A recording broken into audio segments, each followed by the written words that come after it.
Et c'est parti pour le grand classique, le match le plus attendu de Synerglace Ligue Magnus. Les Dragons, champions en titre, se déplacent sur la glace du leader qui a l'occasion de prendre encore plus de points d'avance sur son adversaire.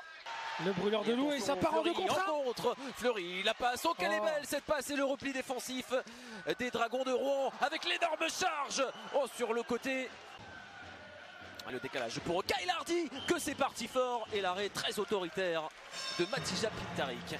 Un partout les deux côtés. Unités spéciales qui ne font pas la différence. Roland Vigners, que c'est bien joué, la toupie du laiton et ça fait 1-0 pour les Dragons de Rouen, tout juste après la fin de l'avantage numérique des brûleurs de loup. Et il s'est retourné.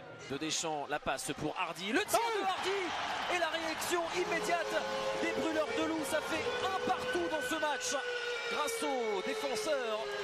Hardy qui se décale et le panier est super bien glissé et il ne se pose pas de questions. Hardy, il a shooté directement en bas.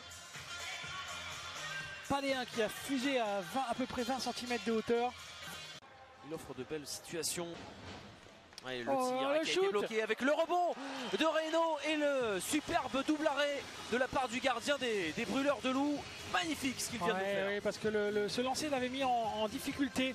Il avait donné un mauvais rebond, on peut dire. Et il a été tout de suite là pour répondre. Et on voit le lancer. Vigners et Reynaud récupère ce panier en position idéale. Mais Stepanek, effectivement, s'était bien remis en position. Pejlak, il reste 3 secondes, on va attendre tranquillement la fin de ce premier tiers-temps. C'est la fin de ce premier acte, ces deux formations qui rentrent au vestiaire sur le score de 1 partout. Et on a entendu Peter Vallier pour l'instant en round d'observation dans le premier tiers, ça devrait se décanter. Avec les grosses pressions là des Dragons de Rouen qui conservent ce palais en zone offensive avec le tir lointain de Flood au Tessier qui a tenté de récupérer, mais que c'est bien joué de la part de Nicolas Deschamps qui peut repartir de l'autre côté avec Fleury. La passe dans les patins pour Hardy qui parvient à tirer, le lancer enchaîné du défenseur déjà buteur dans cette partie, Kyle Hardy. Et la passe pour Flood avec le tir sur réception de Guimont. Oh attention, ça a failli revenir dans la crosse de Roland Vigners qui n'est pas parvenu à contrôler ce palais. 8 secondes encore à faire en avantage numérique. Il pousse les Dragons, la remise de Gilbert avec le lancer de Flood. Très belle intervention de Stepanek là, qui a contré le palais. La passe qui passait dans la zone bleue. Il est passé. Oh, quelle est belle cette il est parti. Fin d'interception de Loïc Lampérier. Et derrière, ça profite évidemment à Joris Bedin. Mais le geste fantastique de Loïc Lampérier qui ouvre une voie royale à l'attaquant français des Dragons. Et ça fait 2-1.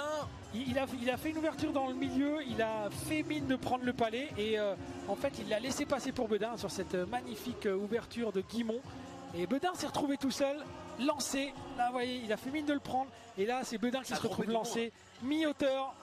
Et Stepanek ne peut rien. On avait dit que ça allait craquer. Ça a craqué du côté de Grenoble. Et c'est Rouen qui mène au score.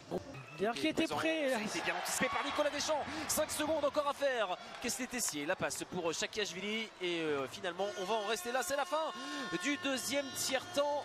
2-1 pour les Dragons de Rouen dans un tiers-temps qu'on pourrait couper en deux. Tout d'abord, il y a eu la grosse domination des Dragons qui a été concrétisée par un but. Et puis ensuite, la réaction des brûleurs de loup qui a buté sur Matija Pintarik.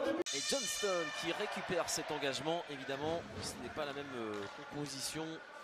Fleury. Oh, qui est passé. Ils sont deux. De la part de Fleury. Il a le soutien de Fabre. Tente de le trouver et que c'est bien défendu de la part de Dorion. C'est conservé par Deschamps. La passe pour Fabre. Le lancer bien bloqué par Matija Pintarik. Oui, ce 2 contre 1 là. Damien Fleury, je pense qu'il pouvait y aller tout seul. Il a cherché à faire la passe. Qu'attendait le défenseur. Là, il peut aller shooter, mais bon, c'est bien joué des deux côtés. Et les encouragements pour cette formation à domicile. L'engagement remporté. La passe pour Trey. Et ce missile qui vient se loger sous la barre transversale de Matija Pintarik. Et là on voit tout de suite, il est placé en sniper. Et je pense que Pintarik ne voit pas partir ce palais parce qu'il y a du monde devant. Et attention avec cette situation, Coudry, le tir qui vient heurter le montant, c'est pas terminé.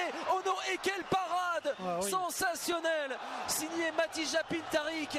Position de tir, la fin, le tir enchaîné.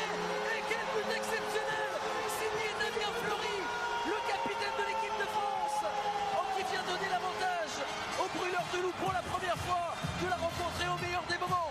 À 1 minute et 3 secondes de la fin du temps réglementaire. Il a pris ses responsabilités. Il a pris ce bon travail là, il récupère le palais sur le côté, il élimine son adversaire, il temporise, il revient dans le milieu et il va trouver la lucarne. Là il élimine, il temporise et il va chercher la lucarne droite. Attention, peut-être une dernière chance avec le tir du revers et Treille qui parvient à se dégager et c'est terminé. Treille et les brûleurs de loup qui exultent. Ce sont eux qui sont vainqueurs de ce grand classique du hockey français. Victoire 3-2 face aux Dragons de Rouen grâce à un troisième tiers-temps magnifiquement maîtrisé et les joueurs d'expérience qui ont fait la différence.